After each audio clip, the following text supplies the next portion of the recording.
Today we're joined by Jonathan Kruger, who's from African Merchant Capital. Now they have a vast knowledge of experience in sub-Saharan Africa, so I thought it'd be interesting to get them in and discuss what are their views in kind of frontier markets, and especially from sub-Saharan African point of view, but also what are some of the kind of themes seeing in frontier markets. So obviously, what are your views in kind of sub-Saharan Africa and frontier markets? Well, Simon, it's great to be on your show. Thank you for having us. Yes, at Africa Merchant Capital, we do focus on sub-Saharan Africa specifically, and we largely look at the frontier markets of sub-Saharan Africa. So we exclude South Africa, which is considered an emerging market.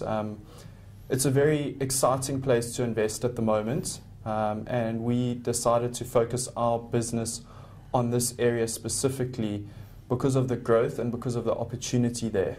So the business focuses on private equity as well as public equity. Okay. Yeah, I mean, definitely there's a lot of growth in that space, and we're seeing a lot of investor appetite. If we look at our ETF business, for example, we've seen actually investors divest away from emerging market ETFs. So they've seen about $20 billion of outflow in the last 12 months. But they're really refocusing their investment. We've seen frontier markets grow by about $600 million over the last 12 months. So, do you think that frontier markets have this potential to kind of become the new emerging market? There's definitely a big appetite. So what are your kind of comments on that?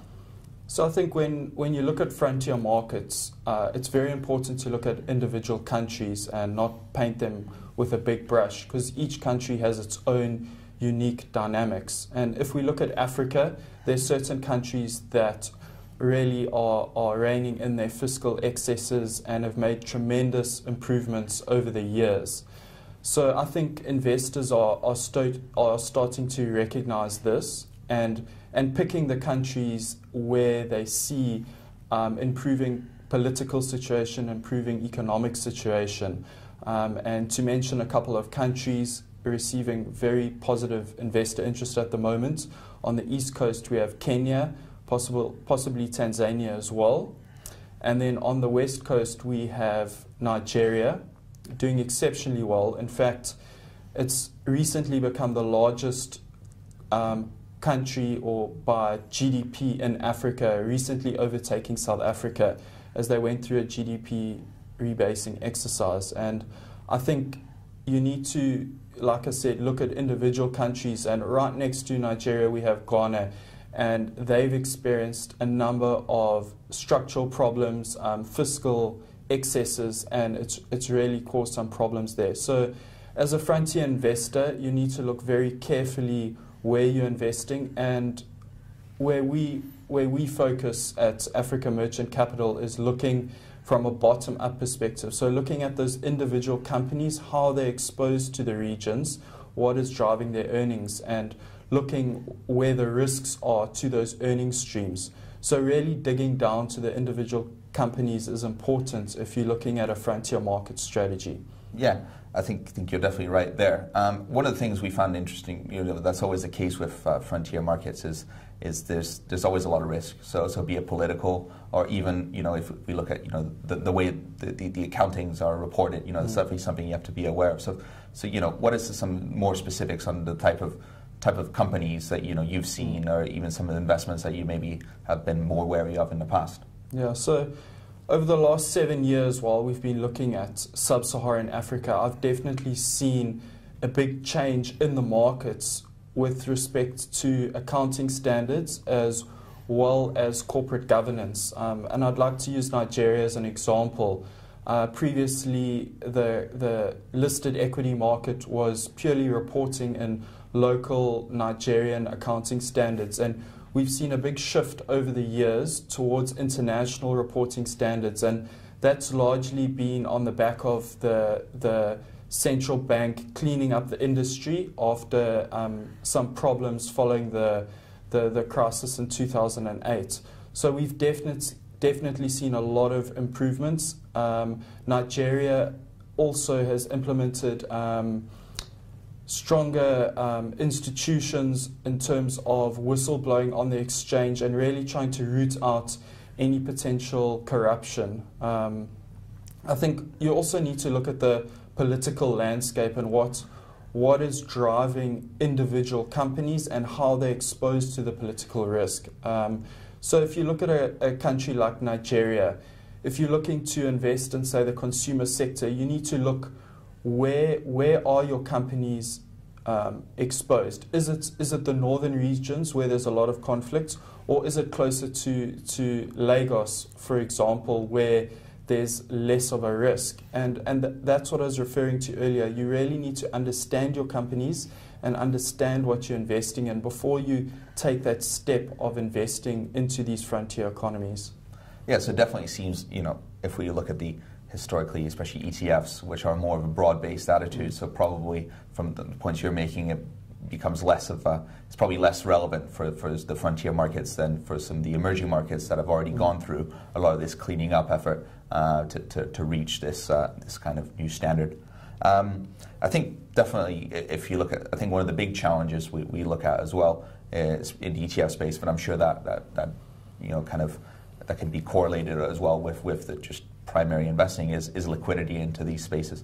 So if we look at the ETFs, even though their assets under management, the total cost of management costs might be quite similar to some of the emerging market funds. If we dig a bit deeper, we can actually see the bid-ask spread. They're actually quite a bit higher than, or actually much higher than some of the emerging market funds. I mean, for example, there's a Nigeria-focused ETF that's closer to 200-300 basis points of a bid-ask spread. So, how does liquidity start to eat into results, and how do you kind of manage around that? Yeah, so I think looking at the passive markets and specifically ETFs, largely ETFs are built around passive indices. So you're buying beta in the market. So if you are looking at a passive product, I'd be very careful what that actual index is that you're investing in via the ETF. And I think that's where liquidity comes in. And if you are going to go for a passive product, there's definitely going to have to be the liquidity backing that ETF, because ETFs essentially are buying companies, and you need to look through into those companies to see what you're buying and the liquidity associated with those companies. Yeah, so can we talk about the costs, especially looking at the liquidity and how that drives costs? Yes, Simon, you mentioned the bid-ask spread, and that's a very important consideration for investors. And often investors look only at the TER of the expenses within the fund. However, entering and exiting these ETF products can be a huge cost. And if you're looking at a 2% spread on some of these frontier ETFs, you're paying a hang of a lot coming in and out. And I think this is where a lot of investors fail to look in depth at the costs. Also on the ETFs, the trading costs in terms of the brokerage paid isn't reflected within the TER. So you need to understand how much am I paying within this fund for the trading, and that can be, for example, in Nigeria, anything from 1 to 2%. So that needs to be factored in, and largely that bid-ask spread is reflecting the underlying conditions, because within the fund you're going to have to pay spreads on the currency, spreads on the shares, and also, say, a liquidity premium to move in and out of shares. And that's why the market makers in these ETFs are quoting fairly wide spreads, and that's to hedge their risks in terms of making these products viable. Yeah, so do you think an active investment would probably mitigate some of this exposure?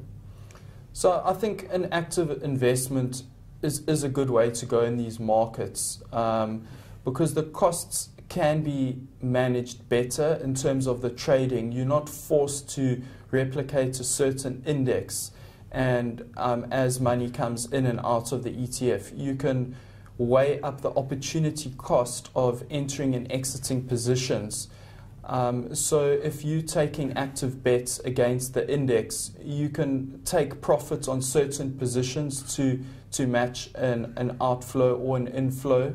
And if you're looking to get into a position, an inflow can actually help you. So I think the point is, in a more actively managed product, you can use the inflows and outflows to your advantage, where if you look at a passive product, you have to target those specific index weightings, and you can't necessarily use that to your advantage. Okay.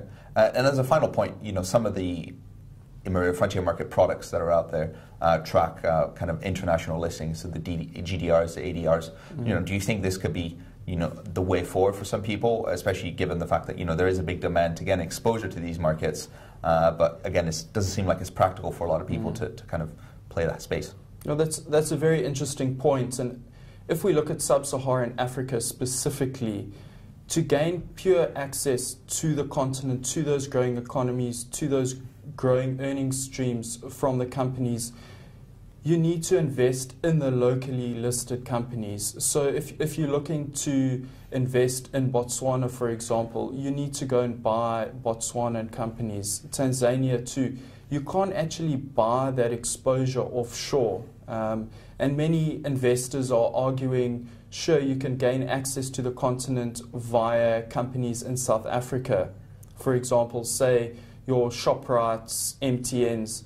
Yes, it does give you exposure, but if you look at, say, ShopRite, only 30 to 40% of their revenues come from the continent, and you see South Africa as an emerging market, and now you've got a slowing emerging market with anemic growth, and now you've got a 70% exposure to that.